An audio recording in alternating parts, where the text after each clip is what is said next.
Penje laktar kokale Ramogi TV kawa wacho ni ngima en mwandu iluonga ni Ruth Otieno en ga morna mar bedo kodi odiechieng wago mbaka kotenore kod gigo mamulo ngimawa amor mokalo mana kaka nanyisi radio Ramogi odiechieng makawuono ni wantiere kod daktari e studio ka wadende ni rafiki yawa mama daktari yawa mama obonyiso ni nyinge nga en wuod kanye kod lony mare kaito wadonje twak achiel kachiel machiegni daktari. Welcome Ruth an iluonga ni Dr. Dennis Miskela Mbega. Arunya katika bodho tie school tulu kanyo to alonye weche mag thieth kata ngima mag joma mine kendo atiyo hospital ma Kenya lakini sani kora adok Embu kendo abena adoko jalup jagoro mar Kempidio koro kawuona mor kilonga kaka watimo pile mondo wakonjo piny to en show kawuona discuss show mag ngima joma mine lakini joma chubi nyaka ko chikiti gigo koro manoche joma mine gibe gi chikiti giyala seno wacho ni ngima ngama miyo nyaka joma chuo bende kawe atwa step mondo giwuoth e safari ni ngama mama. Kamano. Daktari in madaher mondo mimiwa topic in daktari ya wa mama wasebedo kwa mulo tuoche mopogore kata gik mopogore mahinyo rocho ngima joma mine miwa topic miwa twa kodiechieng makawuono. Kamano. Koro kawuono wadwa ng'iyo bedo kaka mamiyo nigi tabu kata chandruok e gamo remo kata mako ich ong'eni jogo e piny mangima almost mine aromo 43 million yudo problem mar gamo remo kendo ni infertility gi dho ngere koro kawuono discuss gima nyalo miyo ng'ama miyo bedo gi problem mar yudo nyathi kata ng'ama miyo nyalo ng'eyo ka nyalo bedo gi problem no mane motopic ma discuss kawuono ma en gima ng'ama miyo nyalo fwenyo chon ni nyalo bedo kod chandruok mar yudo nyathi ndalo mabiro kata kosetemo koko nyalo fwenyo ni nyaka bede ni koro ok nyalo yudo nyithindo. Kamano.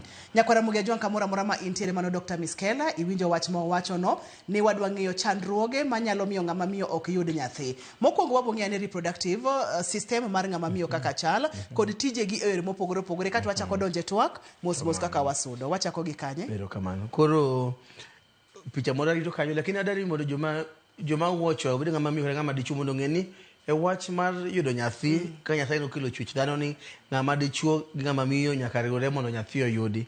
Ko sasa ma couple kata familia temo yudo bedo kitabu yudo nyathi nyaka ng'eni ma en safari ma both people ng'ama miyo ng'ama dichuo nyaka many wuon kosne ok ni ng'ama miyo ni ini ng'ama nigi problem the many. Ko first of all let's discuss this atango aduogo wa end lagi wachno koro we chung matin koro ma iluongo ni female reproductive organ kata kaka chuch dhano chwe manyalo miyo ng'ama miyo yudo nyathi kata ng'ama miyo ng'eyo ka onyalo yudo nyathi koro kineno mae to mano ni ovary ni e kuma tong' wuoke koro pile dwe ka dwe ng'ama miyo ka ovulate to tong' achiel machua to tong' ni ko machua ng'ama miyo ka oyore me piny iye kae to tong' ni kose machua mobet kae to ko yudo oromo gi kodhi mar ng'ama dichuo eka fertilization timre ma nyathi bedo to ka ok otimre ng'ama miyo ni ok ogamo remo kata ni ok oromo gi ng'ama dichuo to tong' ni kose toye to that one egg kowuok e ovary ka iluongo ni ovum to tong' no dhi to tho kende motimo dhi kucho koro ma iluongo ni tube ko tube ni maka ng'ama bedo ni nitie kodhi mar ng'ama dichuo to kae ma giromo gi tong' ni to fertilization timre kae adi kido gi mako kae ko mae od nyodo mae uterus to ma then ma en wall ne to pile ng'at mamiyo ka ogamo ka ovulate ma ko en fertile to lining ma iye iluongo ni endometrium o thicken obedo ma opoto ma thick ma pek gi remo mondo ka nyathi mama ngamo remo nyathi dongo ka yudo ka remo supply ne leche nitie kanyo chiemo nitie nyathi dongo e ich kae ka ng'ama miyo nyoko gamo remo to thick lining ni endometrium no ema wuok ka dwe mineno dwe pile no yes to ko mai dhod nyodo ni cervix maka ng'ama miyo nigi problem kae to nyalo koth ng'ama dichuo nyalo chopo mondo rom gi tonge or ka ng'ano mama ni ogamo remo to ka length mar ka ok bor moromo to ijni imake to usiko wuoka sasa kamano koro mano is the basics koro agno experience so in a normal system ng'ato ka gamo remo to bado ni the male seeds kata koth ng'ama dichuo bedo introduced through the cervix to gibogo abal ka gibiro maloka ma giringa ka ma gichop kai to tong' ni be bo biro to giromo to fertilization timre ma ichimako to wuotho ma giduog ma giride ma gibed kai nyathi dongo e iye kai ma nyathi no be attached to wall kai but ka di bed ni wuotho mar tong ni kose bedo fertilized otamre moko duo kae temi woni ectopic pregnancy ich mi mag rubere tube mitero ji theater cha ching no gomba kan ching moro but for now odonge ni ango manyalo miyo ngama miyo gigam remo gimo par ni en pattern ni mar ovulation gi period ni timre dwe ka dwe bang' ndalo 28 because that's the main thing madani jonge ni ka ngama miyo gamo remo tamo problem nyalo bedo ni mama ni either tongo kuog kae kaka dwarore or tube ni obedo block ma koth ngama dichuo gi koth ngama miyo krom or ejini ko make kuchopo kae to ko nyala touch a wall kuro siku wuka or mogik obed ni cervix kae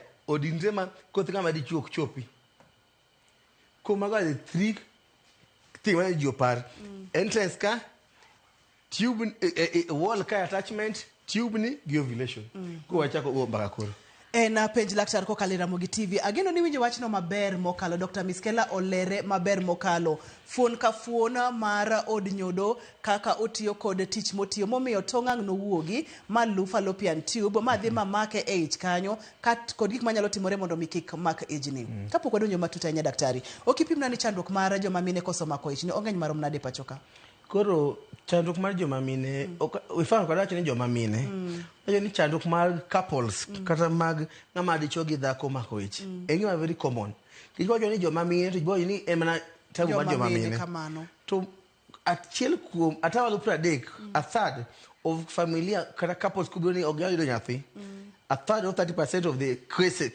cases ega ngama miyo 30% maluwo bang'e en nyalo bedo ngama dichuo gi ngama miyo then 30% modong to joko ng'eyo wachne gima kelo wachne emomiyo wach mixture miyo ng'ato ka couple nigi tabu kata familia ni nigi tabu yudo nyathi to nyaka gibi gite mondo ng'e ni ng'ama nigi problem nyalo bedo ng'ama miyo kata ng'ama dichuo mano mokwongo mar ariyo bedo gi koso nyuol nyalo bedo tieng' diriyo nitie ni primary infertility mama ni pok nogamore mo nyaka nene to nitie secondary infertility mama no senyuolo nyathi achiel kata nyathi ariyo to poyudo gamore mo kendo to ang'e ni ng'ama miyo ni gamore motamo ke jomoko biro ni okanyal mako ich asetemo yes to kipenjo maro ngado gingisi yes koro wacho ni infertility en ni ng'ato mamiyo ma jahigni 35 ka dok piny kapok ogamoremo to setemo gamoremo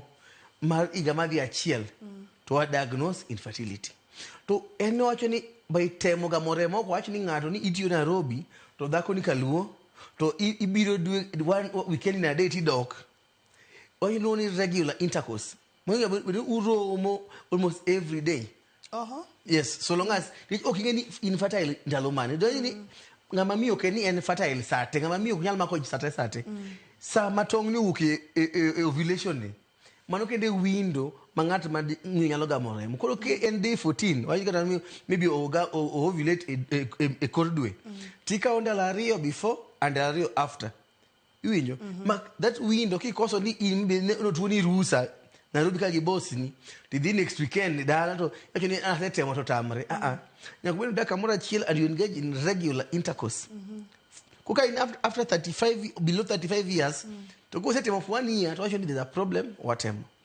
but kind above 35 years to 40 years actually you try for 6 months why 6 months which as the older you get the more difficult gamore mobedo obo wacho mpaka no towards the end then ngamaje giprangon ka dhi mbele to en ko biro ni mongisi no setemo to tamre teno kingisi no dogo dhi otem kata mar dwe en ipuonja what they need to do to increase their chances or to start treatment immediately because menopause ngama miyo ka ochoko 40 ka chopo 44 kama to ko dwe chako lal to dwe ko lal ngiso ni mama ngama ni ovulate the more you waste time the more it do window in the pain yes emomi wacho ni joma ngata mo setemo regular mo osetemo yo makare igachiel ka ija 35 and below to nyaki bi mondo ang'e ni en ang'o makelo problem so today topic about the focus e joma mine to chingno biro go mpaka joma chuo to the fact that go mpaka ne joma mine kingama dichuo mkana family manigi problem ni wacho ni anta onge problem doctor no wacho ni mama na problem mar joma mine joma chuo benigi problem gi and next time we might get a chance to discuss the male causes of infertility today let's focus on this. To more importantly, kata boda ni jo par ne jo piny ni midekre gi pek mar paro ma bedo ni koso nyathi kelo. This is not just a physical disease. Ndiye jogo mo familia yo secretary ke nyal gamo remo. Ndiye jogo mo se dere nikech depression donje kongo ineno because problem. So it's any problem physical but also mental be nyaka walk through that journey. So as we talk about the physical today, wangeni nyaka ngamani problem be nyaka the hocho mar chuny mondo yud konyruok no bende that angle. Yes. Kar hocho kanyo apani thothne okwakete ga maino ahinya tapani en gima ber mokalo nikech ikele mondo mi ji opar ni kare gini bende odwaro hocho. Do ng'eyo ni in-laws kata min wuoyi ka wuodi osekendo to daro nyikwayo. Kendo ng'eni wachni ateboga osiepe ga mang'eny. Kata kiny no kusiepe no timo arus. To kata kapok kichako yudo nyathi. Kikibuok miramo mani omera wang ni koro nyuole miwa nyathi koro. Yes, ikiani couple ni struggles mane. Ki mama mother-in-law.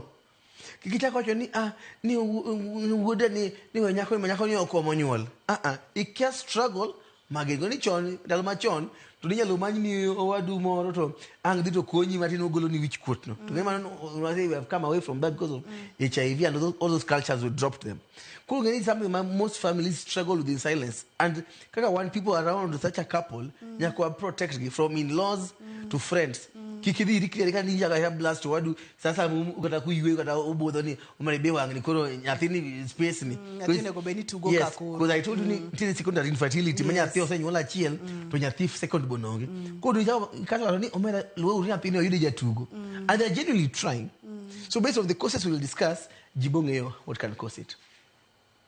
Enang'o gini manyalo miyo ng'ama miyo bedo kod thuolo matin mar yudo nyithindo. Daktari wacho kacha ni nyakutem kuom higa achiel, regular intercourse higa achiel, koku wacho ni otamore. Mano en jogo mantiere kod higni 35 kadhi piny. Tok higni 35 kadhi malo to koro en dweche auchiel, ma kotamore to koro nyakune laktar mapiyo piyo mondo bichak ng'iyane kaka inyalo kony. To enang'o gini manyalo miyo ng'ama miyo ok yud nyathi. Waduogo bang' thuolo machuok kikisudi.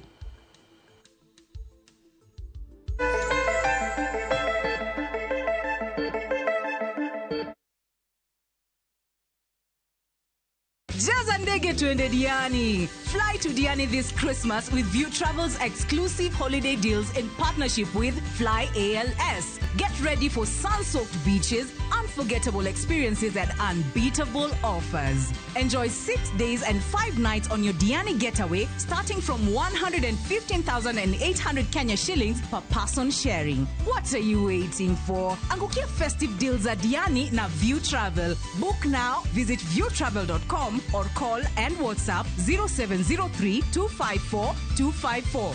View Travel. Dream, explore, discover. Ramogi. Regulation occurred through gimiluongo ni public participation. Be ikori mar donjo matut e weche madongo e Uganda wa. Ribadhi ma wuke NTSN ng'eny seriously. I have to say this. Wanono weche siasa kod weche mamulongi majopiny. Sama gigo nyaka japur. Nikech japur ni obro puro kande ni otere kande. Buch jopiny en kama wamiyo pek paro kachiel kod nonro maintiere godo. Wan gi chike mabeyo matayo gigi waduto te. Ok diang wachnya every time ka ng'ato dwaro to waloko chike. Nyinga Trevor Ombija jandingo panga jonyakach dendo nombija taya nyakwer guo kocha pesa. Wanere kendo. Tich adek ka tich adek, sa adek otieno, mana e Ramogi TV.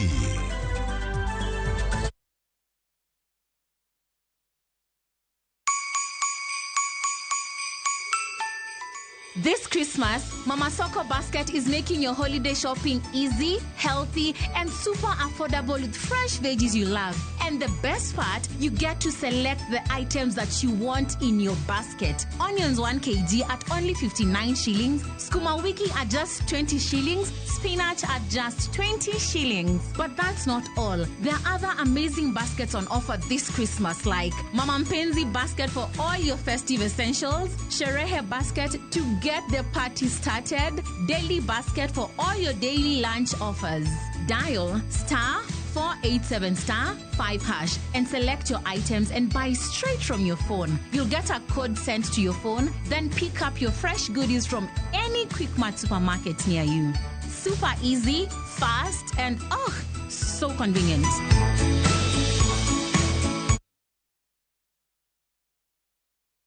Thank you for calling me. I appreciate that you're calling. I'll pick your call shortly.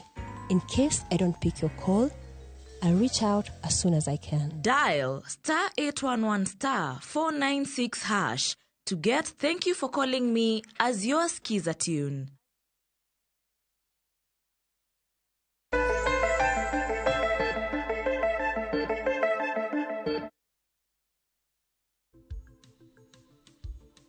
Debe ni en ang'o manyalo miyo ng'ama miyo ok yud nyathi kata thuolo ne dok piny mag yudo nyathi wachire kod primary kod secondary infertility. Mano ema de daktari wacho. Daktari wachagi kanyo. Wachagi primary. Yes. Koro in fact the easy one mono wachaki secondary ng'ama secondary infertility. Ng'ama nosenyuol. Ng'ama nosenyuol. To ko yudo problem gamorem. Ko sasa ma ibiro hospital. Ibiro as a couple. Okada ng'ato bi kende ng'ama miyo ni dichuo ng'ama miyo no dhi map is your problem, go deal with it. Iwinjo ka gibiro hospital to seche moko wapogo giga wakawo ng'ama miyo to donjo kende to ng'ama dichuo no ritoko adhina ng'ama dichuo bende kende to ng'ama miyo ritoko. Why?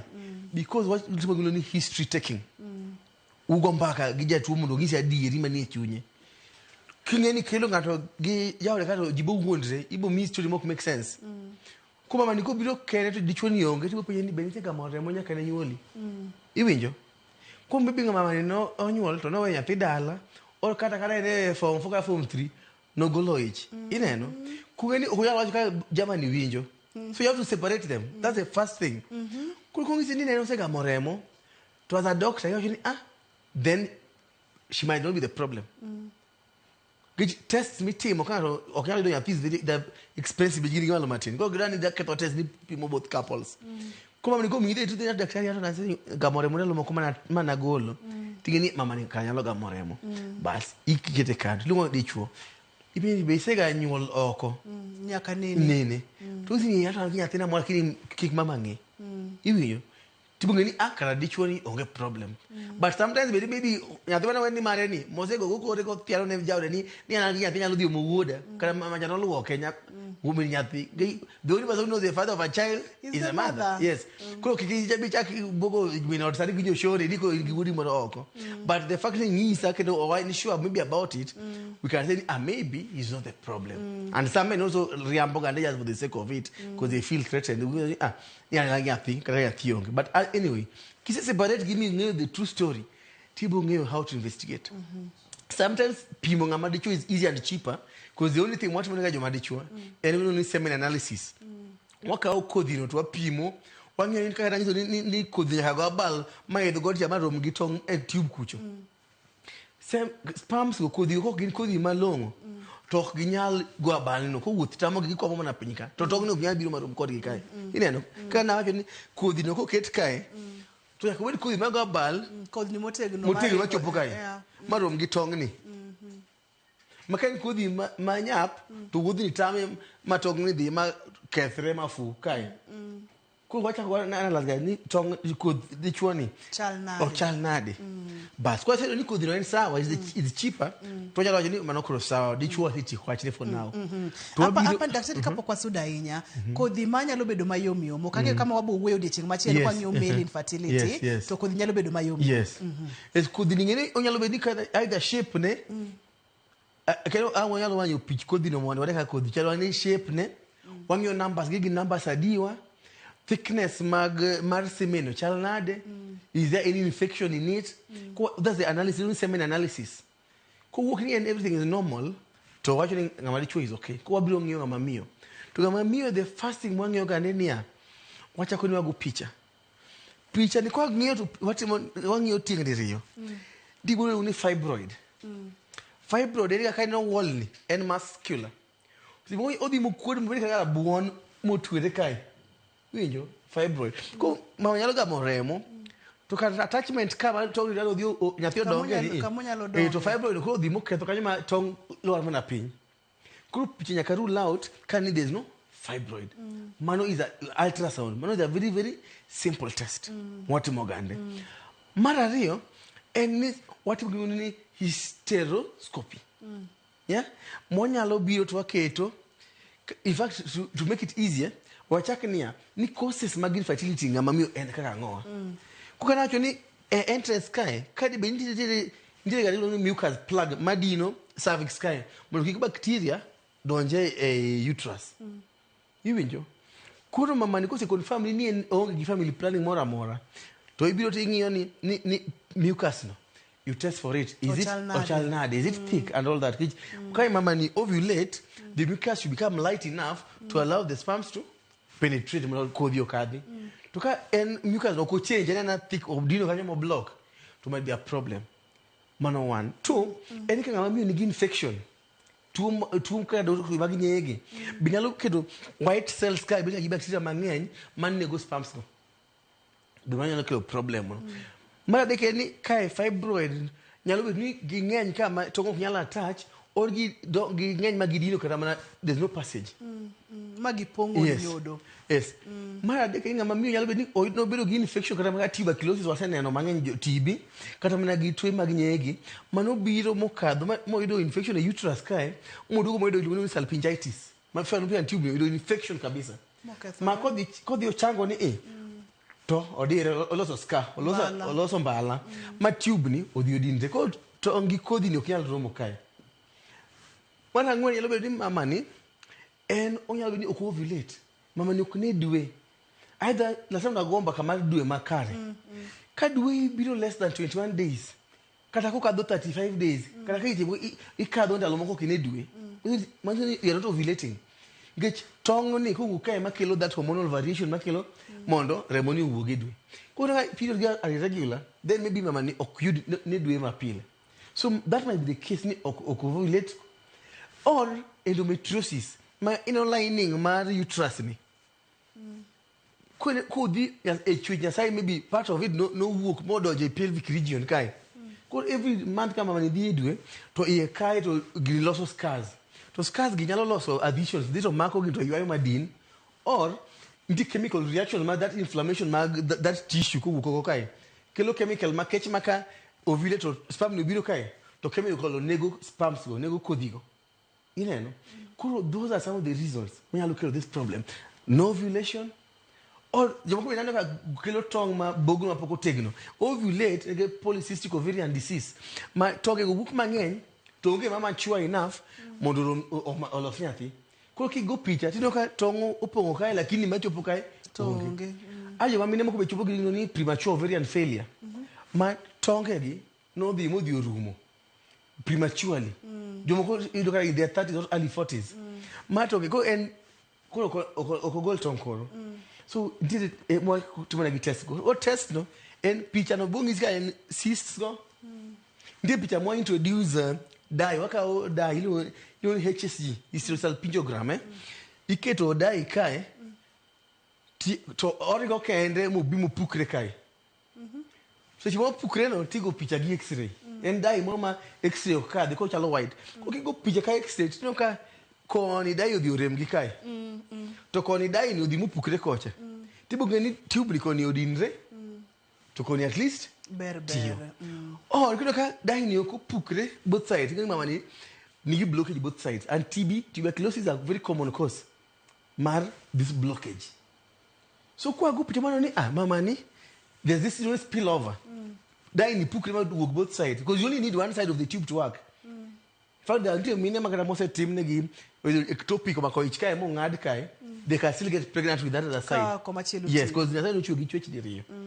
kuro picha ni ni dye no kadho ni mama ni tube is the problem wase go picha mar ultrasound onge fibroid ineno as was saying ako the most complex test of it all mar ovary modo ngeni mama ni to bende oneno due makare kuro nyakwatimio ni hormonal profile which that ovulation gi maturity mar lining ni kana punjo last time ane tagno picha no kai en hormones at play obed estrogen hormone progesterone hormone follicular stimulating hormone luteinizing hormone there are four hormones are interplaying to ka gitugo pattern makare ere ka riembo ndiga ningire mondo to diko minyono to dok piny gi malo bakinyano gitedi chieto ndiga kubidhi mbele neno so hormones gibeni dia gi balance mako gi balance kare to mama ni ok bineno dwe. That's the easiest sign ming'eyo go ni mama is not ovulating irregular period or absent periods. Iwinjo? Koro nyaka watim hormonal profile mo ang'igi, to hormonal profile ok idhi dicheni ni akelo remo pima. Ing'iye e ndalo mopogore because these hormones they vary at different times e dweni. Kwa hiyo yeno hormonal imbalance nitie yadhe. Kwa ng'e ni problem ni nitie fibroid onyalo gole. Kwa ng'e ni tube ni mo block. Jonti jawate mo yawogi. Kwa ng'e ni infection ema nitie kai. The infection. But the most common time ni kwa fuyo ni mama ni ok nyalo ovulate.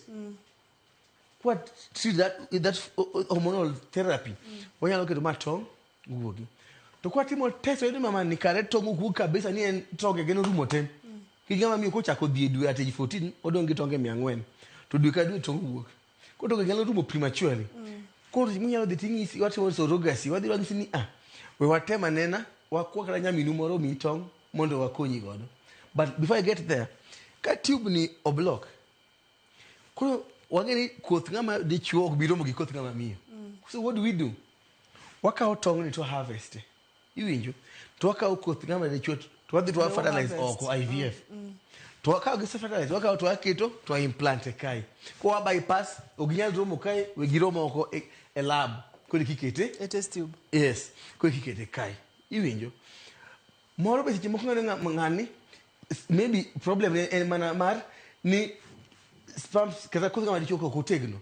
Onyalo dhi mwal wok gi mo med gi nguvu matin atika waketo gi katogi wariwogi to iketogi kanyo. Ko ntie thieth mopogore. Yes, but the most common cause kaka ji mang'eny biro go en ga mar fibroid. Maybe to agola fibroid in theater, you know, you go ahead and get pregnant. Or if there's an infection, we just treat you and you're okay. But either way, what wacho ni en gima nigi thieth. To seche moko bende inyalo tem thieth matamre gi nono. Kijani aseno mine ma lining ni ok bed thick enough. Ko kati kaw mana mi itima IVF ok kaw kodhi go miketo ko igudi kelo gi kae. To ok attach. Why? Because lining ni ok bed mopot manyalo mako remo. Ineno? Koro gini ka tamre kamano to wanyalo kaw kodhi go mwariwgi ato kaw wamanyo mamiyo surrogate. Imanyo nyamiru moro to tioni ijno. Koro usain kamoro ni ibo chugne clinic kama obdhi nyuole ibo mi pesa matin mar kujikimu to kosenyuolo nyathi to mi kuma ke bene timo kara sani njano ka honorable Millie Mabona natemo push for that bill mondo wakete in law ma jalo fuata that sheria ko kiko kano ka nyithindo mathagre kolega nyithindo makie to waka otonge gi to wagi tiko ich wawuondo gi pesa matin to so we have to regulate it, but it is possible mondo kongi tingo nyathi ka otamre kabisa. Jomoko bende chwech dhano no chwegi ni uterus no ko develop. Jomoko bende chwe ni ovaries go gi onge. Jomoko bende chwe mane no kar cervix kai no dinre. Ko picha no nyaka go ke chwech dhano opogre. En twaka matut mokalo, en twaka mabiro maler mokalo, bende en twaka mabiro e yo mayot mwaduto te wanyalo ng'eyo ni adier kare magi gik manyalo timore. Onyalo bedo endometriosis, onyalo bedo fibroids, onyalo bedo tubes ma oblok, onyalo bedo ni tong' wuok mayom, onyalo bedo ni samoro gin tuoche mag nyaye mokelo infections, onyalo bedo ni samoro nuko chweya gi od nyodo kata kar tong' nyodo. Tiende ni gin gik mang'eny manyalo miyo ng'ama miyo ok nyuol kata ok yud nyathi. Omiyo kapok ichako bakidi, kapok ichako wuoyo marach, kapok ichako yenyo, tem mondo ming'e ni gik moko mopogore nyalo miyo ng'ama miyo ok yud nyathi. To gima daktari wacho maber ni gigi duto te nigi thieth. Ng'eny gi kwanda tamalo 90% nigi thieth. Ma bende wabong'e ane kwadonje kidienje mar adek, ma bende wadhi yaw ni line mondo mi penjo duto te ma nyalo bedo godo. Omiyo kik isudi.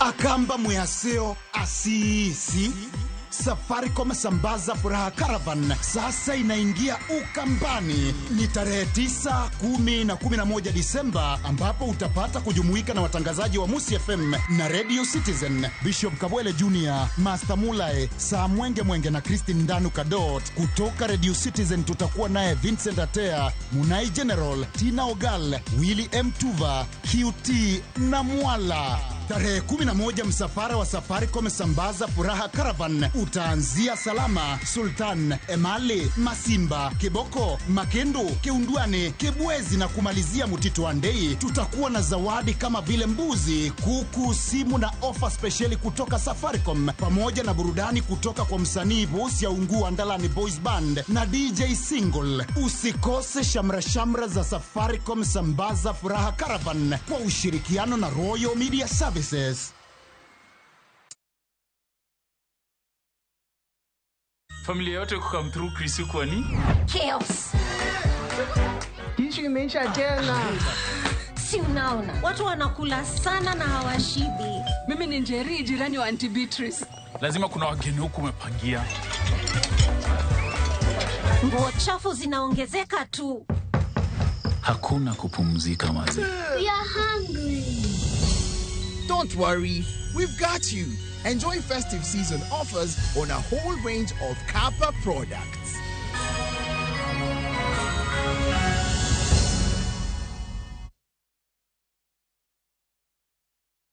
John Gilala in Bethlehem, Mumama Lerwa Chondwa.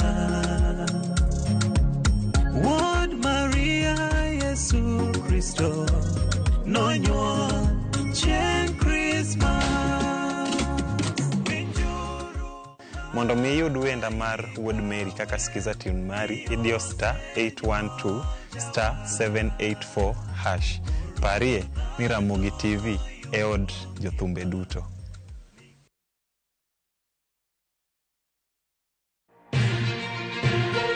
Kowuok e chuny boma ma Nairobi, machiegni gi Naromoro. Kokale gode koda ore kendo mol e gwenge duto ma pachoka. Okinyi kokinyi wayango ni kaka piny oru. Ma en rupe. Kama wami nonro to kod chal mar fwambo. Wa encourage conversation. Wamenyo ni weche mamako ngimani. Job restructuring kata state restructuring ok promise ni kiwitu tich ka tili yudo tich ka. Kendo in gi duola e mbaka oromo. Watudre gi reporter marwa ka en Homa Bay, Mombasa, Kisumu, Migori, Kisii. Wabedo gi twak kachiel koda ka jolony weche mopogore opogore. No, wamiyo parliament a lot of authority. Authority no gitiyogo mana mondo konygi. Tudri gi Joyce Oduor, Sharon Ong'ao kod Cleophas Oluoch e chenro mar Rupiny kod Mbaka Oromo. Wuok tich nyaka tich abich chakre sa 12 okinyi nyaka sa 5 onyango e Ramogi TV.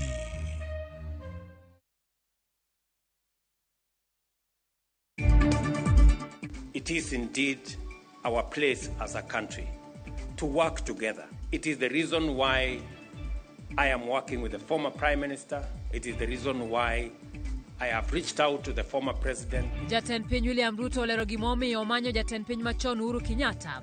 Kachap ni geno ni dhi neno e kit siasa ma masawa mar Kenya. Maybe to scare me, to distract me, to defame me, and hound me out of office. But they can try something else. Ogai mar doho Martha Koome osingo ni ok obi gwe tao kata obedo ni sunde kokalo kuom ote mag mbui ma moko kuom jopiny ndiko. We are putting in place facilities in terms of classrooms for the grade 9. Migao mar somo yango ni maromo klase 3,500 oseger e chenro mar gero klase 11,000 mar grade 9 ne ikruok ne yepo mar skunde.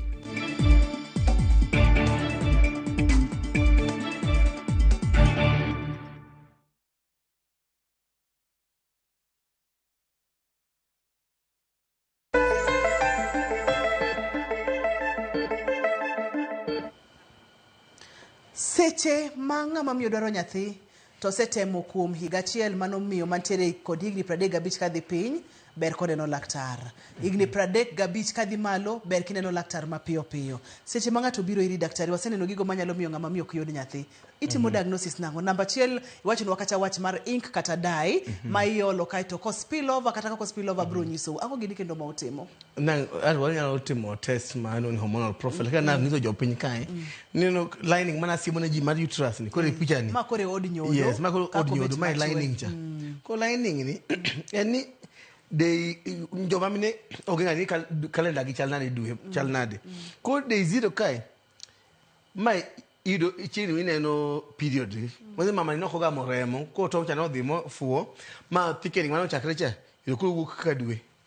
bang dwe ni koserumo ni to hormones chako tiyo kae ma lining cha chako thicken kendo fresh ka gino ni day 14 kae mama ni bo ovulate tong bubuk ma tong mario kendo e dwe manyien no to ni ko wuok kae modhi oromo gi imino ni ovulation ni no ka tong wuok kae ovulation kae moromo gi kothi ngama ndichuo to gini dhi medo thicken ma tong ma nyathini daktari manyalo kawo simu kamano onge wach. Hello, penj laktar. Yes. Machiegni penj laktar. Machiegni. Oimore uru. Oimore ahinya. Mosa laktar. Akawo mos ba. Injo na chalo kama. In gi nyathi ka. Nonwa kendo kiyie. Olal nwa daktari. Kata kamano odwa rwaki ka intere kod penjo daktari ni kawuono ka a penjo duto te manyalo bedo godo gimomiyo ng'ama miyo ok nyal yudo nyathi daktari ya mama ntiere studio. Daktari ni wantiere ovulation. Yes, ko kata jo ni koro osebose gugo no kata kingo picha ni e kai mama ni dhiedwe.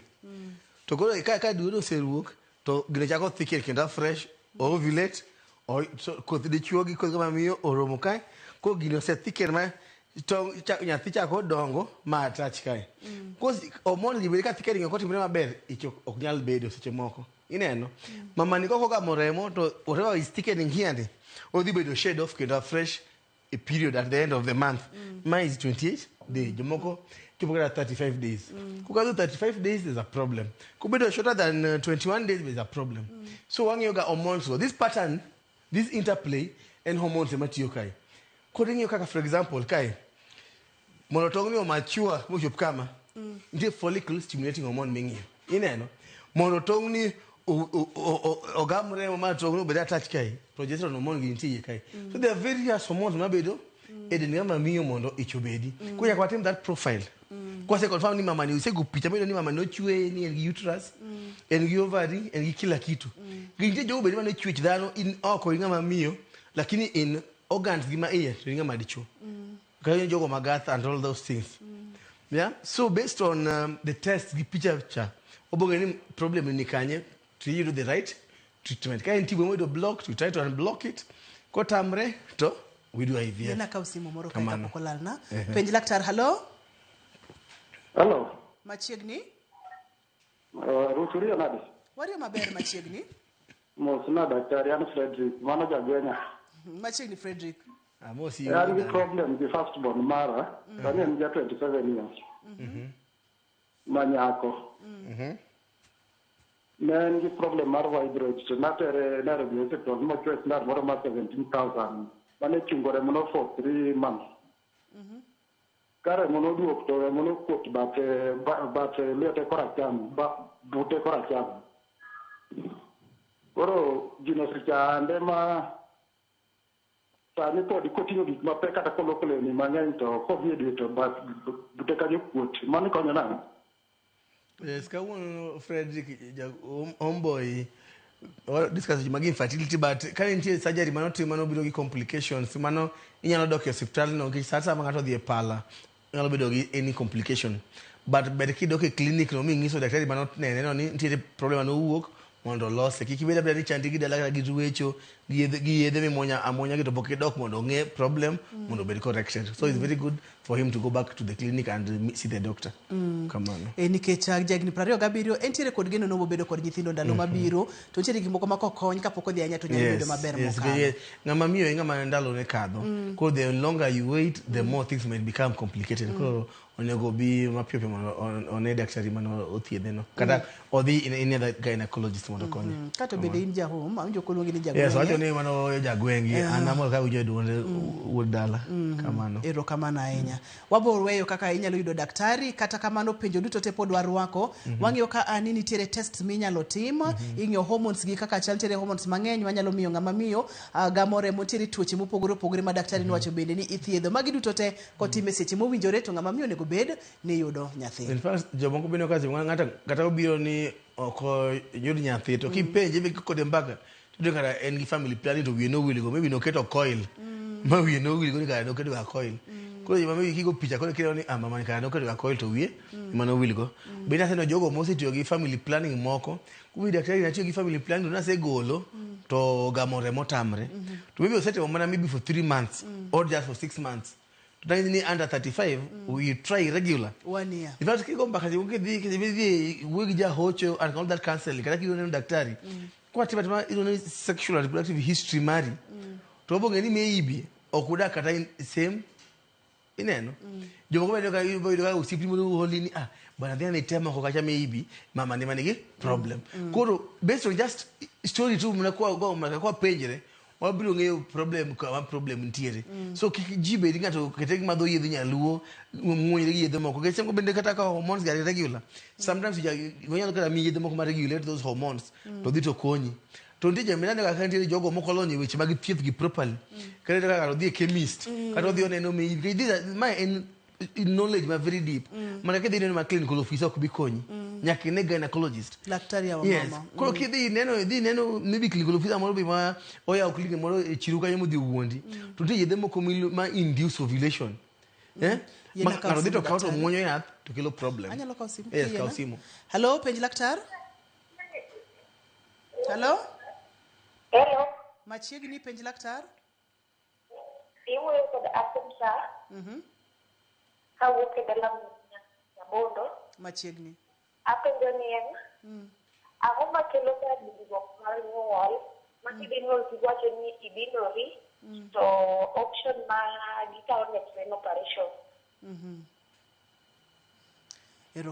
ya openjo gima nyalo miyo ng'ama miyo ok nyuol mano ng'ama koro sigamore momosi jopo ndalo chiemo no gomba ka gima nyalo kelo pala but gima ng'eyo ni dod nyodo ka na experience cervix kanyo nitiere jema ndalo gi ochopo onego bed ni ilo ni face no yawre kende pressure mar wich nyathicha miyo yawre to jodi jomo ma chwech margi yawro krok bedi or seche moko bende ka size the pelvic size maybe ng'ama pod or shape mar pelvic bone ne bedo problem because cervix as you can see the cervix is very very thick yeah because imanya dongo kae to wi nyathi any labor to muscle ni contract to push the baby mondo gol nyathi oko kuwa nyathi ni wi ok push ma press mondo cervix oyawre kuwa nyathi ni struggle gi obedo pressed koni to kunya luok kae kunya nyathi ol machuni mondo dhie theater mondo kon nyathi kino theater ke dhie to maloka mo ng'ada kae kama to golo nyathi gi koni kono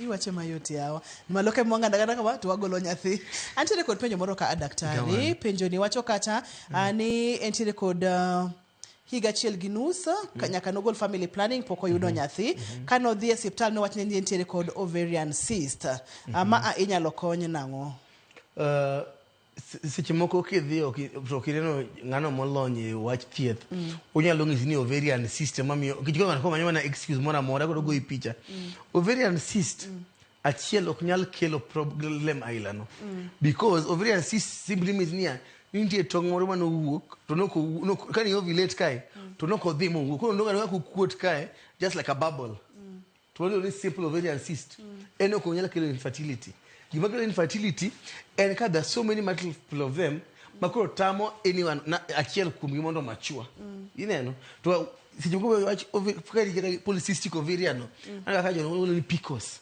sometimes just weight loss I have so many patients ni ki lose weight my most guys my overweight struggle to get fertile ineno kuzini they lose weight to maka oga moremo sijuko bingine ka gi polycystic ovarian to amiyo ga na metformin ya sukari to regulate sugars and she gets her fertility. Yeah, ka Lilian ka pokolana. Okay. Lilian, hello, penj laktar. Lugani Lilian ya Nairobi. Nyuol ka tin sana 2018. To kunyuol nano to yano chako kaya 2021. To kano chopo gimoro 2021 yani nanyuol 209 koso po 2021 natiwo to nyathini nitiyo kumaro fuko koro notimne operation koro bang'e kanyo pok achaka neno nyathi moro amora koro wach nyathini osetanda mang'eny ije higni adi Lilian An gi 30 years sani. In gi? 30 years. Aha. Koro wacho no senyo. An gi higni 30. Nyithindo ariyo. Nyathi achiel. Nyathi achiel mano nyuol higa mar 2021. 2021. Koro bang' mano pok gabone to obodak gi wuon pargi. Idak gi wuon paru Lilian. Daktari nitiere kod penjo moko ka modwa penji. Lilian osedhi daktari. Koro mano momiyo ko bi osiptal kech onyalo bedo ni maybe Lilian ni dala to wuon pargi ok gidak machiegni. Koro that regular intercourse, maybe that's a problem. Mari nyalo bedo ni maybe kana osegamo remo to nodhi yudo gimoro ni secondary infertility. Mamiyo ni maybe nitiere infection mano yudo mane odhi mokelo blockage e tubes gi. Or Lilian kugizo kama maybe nyathi mokwongo ni wuon gi opogore ga mano dhi okende kendo. Kuma maybe ng'ani mane gi problem. Kuma nyaka go mbaka. But you have to take history. Mari ng'ama miyo ni. Kendo mama nyaka wa separate gi. Kinde question manyaka wang'e mondo kapok chako go picha. We have to know matut mar weche gi. But gimo tem ni odhi hospital mondo winj sigande makare gi daktari man lonyo weche mag thieth mag joma mine. Kamano. Eunice wacho kacha ni penjna daktari kama asebudho kapok ayudo nyathi. Sani higni 21, higni 21. Ne onyise ni entiere kod fibroids, nosedhi mogol negi through operation.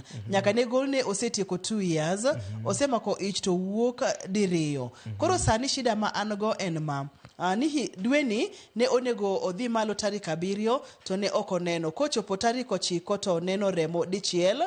To en momakore to lal. Kendo kawuono be ochako neno machal kamano. Remo moro to onge godo nyalo bedo ni chandruok en ang'o. Koro ik Eunice ngeni kosebedo 21 years kapok onyuole. Mondo ni maybe Eunice osiepo maybe en about 40. Most ko sedonje primary ovarian feeling old menopause. Koro ka koro tiba period chako lal, ngiso ni Eunice koro ovulate. Ineno. Koro nyaka ngeni oje higni adi mondi kapok wachako investigate gima notimore. The fact that you don't have 21 years ago, but bedo ko temo bedo kido for 21 years, then this story mapodo kwa ile wakati no bedo ko rito ko temo ko no ko tem kind of team operation last annual mokwongo no was there any problem current fibroid no negative fibroid adino gol ginade ko so ne gigolo the entire uterus ko magombe kini manyaka wago. That's why actually kind of sigana mi penja si botwa wegi kai nyaka odhi omiwa that history clinic mo confirm gima no temne. Sometimes nyalo dhi e theater mi konyo mi mondo nyuol nyathi to bedo gi complications samo nyuol no ma chuni mondi gol the entire uterus. Ineno to jomoko nyis jatuoni ni weda complication no golo ich. Ko ni wedi iyimo tandre kara yonge gi uterus. So it's very very important mondo bi mondo nge okajo ni no gol iye nikech wacho ni no neno remo to biro moma kore wacho kaka biro manyiso ni uterus pod nitie. Yes, but most likely what I suspect ni Eunice ne osekadho 40 years and now sani ko chope e menopause. Ko tong chako lal koro, there's no ovulation taking place. Now she's missing her periods. Ko gamoremo when you're now starting to move towards menopause, bedo a challenge sometimes. Come on. Kata kamano daktari ne wacho ni magi duto te nitiere kod duoko, nitiere kod solutions. Nitiere kaka inyalo gol tong ng'ama miyo, igolo tong ng'ama dichuo tiriwo gi kanyakla, iketo ni ng'ama miyo ni tingo kata miyo ng'at machielo tingo ne. Ka en tuoche mag nye ithiedho gi. Kapo ni gin weche mag blockage mag tubes go ndika ka onyalo yawo gi. Ka nitiere fibroid ne mantie onyalo golo fibroid no. Ka be ni nitiere kata inflammation kata problem nitiere thieth. Kata ko tambre mo aneno niya ni okinyal yudo nyathi maybe chwech ni ka no chwe uterus no onge or wasete mathematics ramana IVF no isedhi mo temo tamre ndi adoption ndi nyithindo mang'eny ma wazazi githo ndi nyithindo mang'eny minyuolo to jomoko wedegi oknyal itero up for adoption is equally good if that you follow the process timi nyathi pinyo wazonge nyathi deserves a love ko kinoko setemo everything motamre go and get adoption. Those children still dwaro mana hera ni to nyathi en nyathi winjo ko kigwa bedi ko ida tho gi stress to nyithindo ti mang'eny adoption centers magomba bedo gi familia ma mondo hero gi kendo kony gi bende. Apa ne onego be wadhi nyime kod twak ni odiechieng' machielo nikech penjo taneno ka ng'eny ka mokalo thuolo ema otamore moro mukagio kaka dakika giringo ga daktari. Kata kamano wach mogik minyalo weyo wagodo ni gigi duto te nyalo reto mana kichako chon. Ka ng'ato dwa tudore kodi nyalo yudi kanye daktari? Koro an e Facebook iluonga ni Dr. Facebook ni Dennis Miskela, to bende atiyo hospital ma giwegi ngumo kelo ni Janice, to kiseyora inbox to onyalo pango, kata kibiro Janice onyalo pango, kaka onyalo romo, but ging'eni kata wabire pile makata kuyo moko wadoko wabodoko, but most people wang'eni wach mar bedo ni ok nyalo yudo nyathino en gima affects more than just the body. Problem ogik en mental. Kendo wach mar midekre ni gi achiedh nade osechando ji mang'eny manyaka wuoth gi joge pamoja, obedi en ng'ama miyo, obedi ng'ama dichuo, watimne gi love, we protect them both in laws and friends. Gino kene gina mila madikede ni omera manye koluwe nyathini hapana. Waduog chien matin wabolre, ongeni nyathi Nyasaye machiwo. Ok en haki ni mar yudo nyathino. Kendo kiyude tiko asante Nyasaye erokamano. Oya kwadede kendo Nyasaye ogwedhu ubed gi weekend maber, kendo wapo ni higa wapo chopo go maber nyaka chieng' wanere kendo. Amor. Kendo amor mang'eny kendo adwoko ni erokamano makende daktari. Nyithindo Nyasaye ema chiwo. Nyaka kendo odiechieng' machielo oriti, an iluonga ni Ruth Otieno, ngima en mwandu.